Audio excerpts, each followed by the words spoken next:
नमस्कार दोस्तों, मैं अंकुर उपाध्याय स्वागत करता हूं आप सभी का एक बार फिर से अपनी नई वीडियो में। दोस्तों, S&P ग्लोबल ने भारत की क्रेडिट रेटिंग को अपग्रेड करा था थर्सडे को, और ये ओपन मार्केट में खबर आई थी, जिसके बाद मैंने आप सभी के साथ इसकी इंपॉर्टेंस शेयर करी, डिटेल शेयर करी। और अभी वीकेंड पे खबर आ रही है कि S&P ग्लोबल ने भारत की बैंक्स और NBFCs को भी अपग्रेड किया है। कौन कौन सी बैंक्स का नाम सामने आ रहा है मैं आप सभी के साथ शेयर करता हूं, एंड ये बहुत पॉजिटिव है। मैं आपको बताना चाहूंगा, जैसे हमारे और आपके लिए सिविल काम करता है ना, जब हम बैंक से पैसा लेने जाते हैं तो बैंक क्या चेक करती है? सिविल। आपको पता है सिविल क्यों इंट्रोड्यूस किया गया था? पहले क्या होता था, एक व्यक्ति ने मान लो कोटक बैंक से लोन ले लिया और डिफॉल्ट कर दिया। अब वो ICICI बैंक के पास गया, उसने वहां से भी लोन मिल जाएगा, वहां भी डिफॉल्ट कर सकता है। समझ रहे हो? तो वो एक बैंक के साथ डिफॉल्ट करने के बावजूद किसी अदर बैंक से डिफॉल्ट कर सकता था।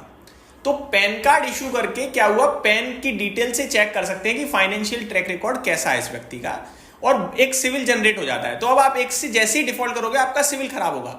आप जब दूसरी बैंक, क्योंकि वो बैंक दूसरी बैंक को डेटा शेयर नहीं करेगी, आपका कस्टमर डेटा कोई बैंक किसी को शेयर नहीं करती है, लेकिन क्योंकि सिविल आपका डैमेज हुआ है तो दूसरी बैंक ऑटोमेटिकली चेक कर पाएगी कि भैया इस व्यक्ति का तो यहां पे सिविल डैमेज हुआ है, इस वजह से तो आपको लोन नहीं मिलेगा। तो जब सिविल स्कोर आपके लिए इतना इंपॉर्टेंट होता है, आप तो एक पर्सनल लेवल पे अपनी बात कर रहे हो और आपको तो छोटा मोटा पैसा भी मिलेगा। यहां बात जब कंट्री की हो, जब दूसरी कंट्री से पैसा लेना है, वर्ल्ड बैंक से पैसा लेना है, तो क्रेडिट रेटिंग इंपॉर्टेंस प्ले करती है, क्योंकि उसकी वजह से ब्याज कम जाती है आपकी कंट्री की, और बहुत बड़े लेवल पे इंटरेस्ट जाता है। मैं आपको बता दूं सरकार का, अगर आप ये मानो कि देश 1 रुपए कमाता है तो उसमें से सबसे सेकंड नंबर पे हाईएस्ट पोर्शन जो खर्चा होता है गवर्नमेंट का, वो इंटरेस्ट पे करने में होता है। तो जितना कम आप इंटरेस्ट दोगे उतना आपके पास पैसा बचेगा, उस पैसे का आप अपनी इकोनॉमी में प्रयोग कर पाओगे। समझ रहे हो?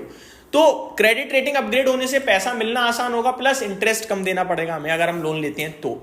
अब अगर बैंक की बात करें, अब आप कहोगे भाई बैंक का क्या, बैंक क्रेडिट रेटिंग अगर बढ़ती है तो इससे क्या होगा? अब बैंकों के पास तो डिपॉजिटर्स का पैसा है, डिपॉजिटर्स कोई क्रेडिट रेटिंग देखकर तो पैसे देते नहीं है, लेकिन जब बैंक को फंड रेस करना हो, फंड रेस करती है बैंकें। अभी रिसेंटली SBI ने रेस करा, आपने देखा 25,000 करोड़ किया। तो ये बैंकें बॉन्ड इशू कर दे, मान लो कि भैया मैं बॉन्ड ला रहा हूं, इतने पैसे का हमें चाहिए, बॉन्ड लाओ, हमसे इंटरेस्ट लेते रहो, 6% 7% जो भी इंटरेस्ट देने पे करना है। तो बैंकों को वो जो बॉन्ड के जरिए पैसा है वो इजीली मिल पाएगा, क्योंकि रेटिंग अच्छी है। दूसरी बात, NBFCs को बैंक पैसा देती है। अब NBFC की रेटिंग अगर अपग्रेड करी गई है तो बैंकों के लिए आसानी रहेगी कि यार इनकी तो रेटिंग अच्छी है, दे दो पैसा, कम इंटरेस्ट पे भी मिल जाएगा। तो पूरे ये रेटिंग बहुत इंपॉर्टेंट रोल करती है प्ले पूरे फाइनेंशियल सेगमेंट पे। अब कौन कौन सी चीजें, कौन कौन सी बैंकों का नाम सामने आ रहा है वो मैं आपके साथ शेयर करना चाहूंगा थोड़ा सा। यहां पे नाम है HDFC बैंक का, नाम है ICICI बैंक का, SBI बैंक का, axis bank, C rating upgrade. तो ये तो भाई 4 बड़ी बैंकें हैं जिनका रेटिंग अपग्रेड आई है। और भी 4 हैं, मैं नाम बताना चाहूंगा। एक कोटक बैंक है, यूनियन बैंक है, बजाज फाइनेंस है, and L&T finance also upgraded. तो ये टोटल 8 बैंकें हैं जिनको अपग्रेड किया गया है क्रेडिट रेटिंग के लिहाज से, अगर आप देखें तो इनके लिए 8 के लिए मेरे को लगता है काफी पॉजिटिव अपग्रेड है, पॉजिटिव न्यूज है, पॉजिटिव ट्रिगर बनेगा मंडे के लिए। हालांकि इसके दम पर आपको तेजी बन जाए उसकी संभावनाएं कम है, लेकिन आप देखो इनकी स्थिति अच्छी है इसलिए अपग्रेड किया गया है, सिंपल है। अब निवेशक कहां ध्यान दें? ICICI बैंक के बारे में तो मैंने कल ही बात करी थी, आई थिंक, कि क्वालिटी है, कोई दिक्कत ही नहीं है। HDFC बैंक अच्छा कर ही रहा है। देखो HDFC, SBI, ICICI, कोटक, इनके बारे में हमें ज़्यादा सोच विचार करना ही नहीं होता, निवेशकों को स्पेशली। गिरता है लो, बात खत्म, ठीक है।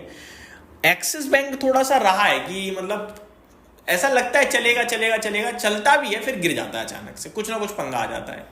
तो एक्सिस बैंक अमॉन्ग दीज एक अंडर परफॉर्मर रहा है। मेरे को एक मिड कैप बैंक है वो भी बड़ी पसंद है, जिसका नाम है फेडरल बैंक। वो भी मेरे को बहुत अच्छी लगती है, और मैंने डिस्कस भी किया हुआ है कि जब ये 180 के 85 के पास आया, आप निवेश के मौके तलाशो। अभी एग्जैक्टली कहाँ है मुझे नहीं पता। जब इसके नतीजे आए थे खराब तो मैंने कहा था 180 के पास आ सकता है, आया भी था। अभी तो 195 है, तो 185-80 के पास इसको निवेश के लिए तलाशो। मैं बार बार कह रहा हूँ, बहुत अच्छी बैंक है, मेरे को लगता है ये 130-135 आएगा आपके लिए आने वाले समय में। वहीं दूसरी तरफ इन 8 में से अगर मेरे को कोई मतलब ऐसा लगता है कि यार धोखा दे सकता है, तो वो है L&T फाइनेंस। L&T फाइनेंस का ट्रैक रिकॉर्ड कुछ खास नहीं है, बट अभी तो अच्छा कर रहा है, टेक्निकली भी काफ़ी साउंड है। मतलब अगर मैं 6 महीने से बात करूँ तो 135 वाला 202 हो गया, तो बहुत अच्छा कर रहा है। बट अगर मैं इसका लॉन्ग टर्म का स्ट्रक्चर देखूँ तो कुछ मतलब ऐसा इसने कारनामा करा नहीं है। फॉर एग्जाम्पल 2017 में 190 रुपये हो गया था, गिरते गिरते 50 रुपये रह गया आपका कोविड में, फिर रिकवरी में अभी दोबारा से कहीं जाके 202 पहुंचा है। तो अब कहीं जाके इसने फ्रेश हाइज दिखाए हैं, 19 के पीई पे है, तो ऐसा भी नहीं है वैल्यूएशन टर्म्स में सस्ता है। तो ये थोड़ा सा मेरे को लगता है कि धोखा वोखा ज़्यादा दे देता है या समय ज़्यादा ले सकता है, लेकिन बाकी तो मेरे को लगते हैं टॉप क्लास हैं। बजाज फाइनेंस ने भी बीते कुछ समय में अंडर परफॉर्म किया है, लेकिन क्वालिटी में कोई दिक्कत नहीं दिखती है। ये मेरी तरफ से अपडेट थी, उम्मीद करता हूँ वीडियो पसंद आई होगी। Thank you so much for watching this video. Have a great day guys.